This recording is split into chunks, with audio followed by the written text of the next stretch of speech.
Hello, Art. My name's Mike Davis. I'm a teaching pro in Southern California at Shady Canyon Golf Club. Thanks so much for sending your video in for the Golf Digest Challenge. Art, I'm reading your notes. Apparently you're attempting to stack and tilt. I'm gonna let this go in slow motion, and then I'm gonna go ahead and show you what's going on. I got some great video of a couple stack and tilt guys. Might shed some light into what you're doing or not doing. But basically going to start here at the beginning. I'm going to put this into an 8-frame sequence here, Art. And I don't claim to be a stack and tilt instructor. I do think that I know quite a bit about what they're trying to do. Many people arguably think that it's basically another version of the golf machine, the Mac O'Grady move, Homer Kelly, stuff like that.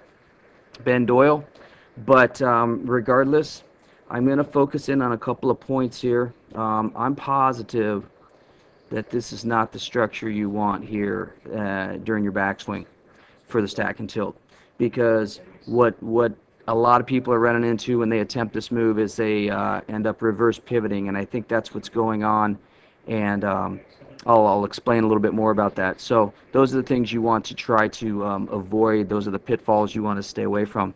So let's go ahead, and I'm going to put Aaron Baddeley next door to you because he has switched his move to the stack and tilt method.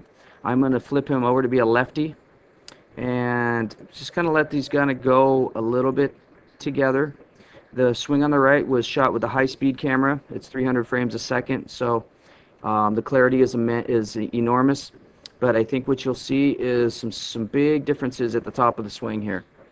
So you can see that he really maintains his lower body position. So I'm going to freeze it right about here. So the structure of his lower body is still pretty good during his backswing. If we go back to the beginning, very good structure. I'm going to draw some structure lines through your lower body, and I think that's where you're losing it. And the whole stack and tilt thing, you're not trying to completely keep your weight on the left side. It's basically a centralization and a minimization, if you will. So let's go ahead and put back at the top your swing. So which would be your lefty. So your right knee is kind of collapsing underneath your back knee. So if I draw a small line in red, we're starting to get this going on, and which means that our hips are going this way, which means that our spine is going this way, and all your weight is starting to tilt this direction. Okay, so I just think you're overdoing what you're attempting. We're also losing quite a bit of structure in your arms here. And this is probably your biggest power leak. So if you can get those hands more out here, have a straighter line, have the shaft something like this, you have a lot better width in your swing and probably have a lot more leverage at the bottom part of your swing. So let's just clear that up a little bit, put you back in motion with Mr. Baddeley here again. And then you can see that you attempt to get back in a good spot, but we've lost a lot of the load in the club, which is our lag angle, and you're really not generating a whole lot of force at that point. And on the finish side, you can really see he really gets to his right side if he were a lefty, and you can see that he's got full clearance here with his foot. He's able to completely pivot all his weight onto his right side and get all the weight off of the left side. So the fact that you can just kind of see, if we draw a line up right up through his ankle here, Art,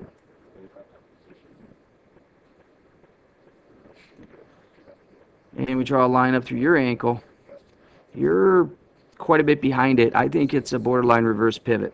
Okay, so Art, here's the things. I think your setup looks good.